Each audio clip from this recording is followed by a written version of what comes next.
Leader of the House, Honorable Bimal Ratnayaka, who is also the President of Sri Lanka Palestine Parliamentary Friendship Association, in his speech said that democracies do not commit human rights violations. And I'd also like to quote from His Excellency the Ambassador for Palestine, who described Palestine as a nation that refuses to disappear. Now, from these two quotations, I would like to now quote from comments made by Alice Walker, an American novelist who was the first African-American Pulitzer Prize winner for fiction for her novel Color Purple. She says this about historical distortion of democracy. USA is afraid of its own. It's totally afraid of its history. It has never dealt with successfully that argument. It really thinks it's something that it isn't. It is a democracy for the whites. It is not a democracy for the blacks.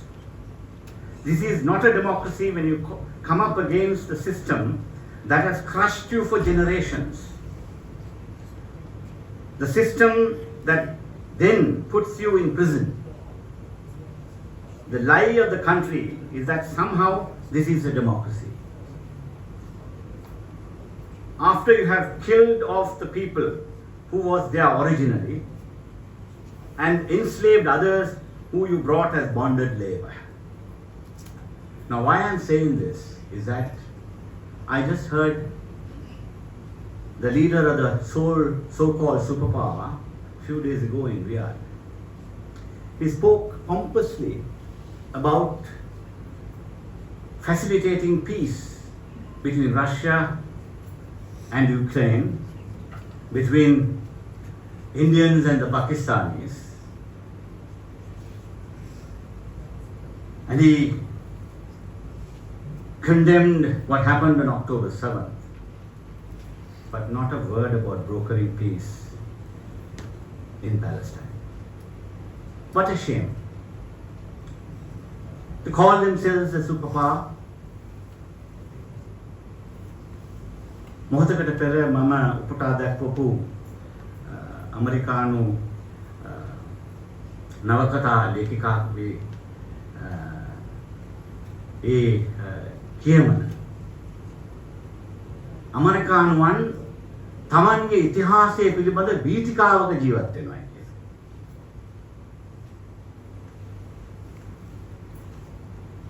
We have the whole problem is that the modern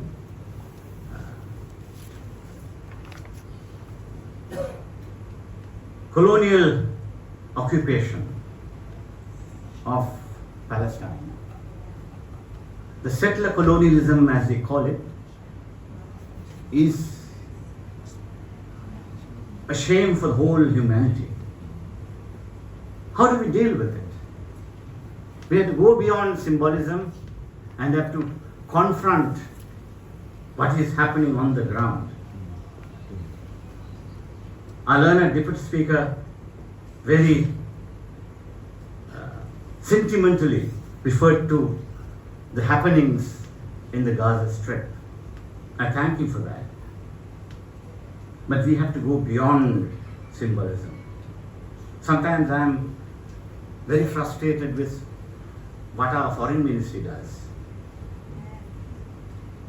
It took the foreign ministry almost 48 hours to issue a statement after we reminded in the chamber about bombing innocent refugee camps. And sometimes when you look at the statement, it is rather better not to have issued a statement than to issue that statement. It was neither there nor here. So I am glad the Honourable Prime Minister, the Honourable Leader of the House, and the Honourable Deputy Speaker echoed the sentiments of this government in no uncertain terms, and I thank them for that. But then they have to keep a very sharp eye on what our Foreign Ministry does and says in their statements.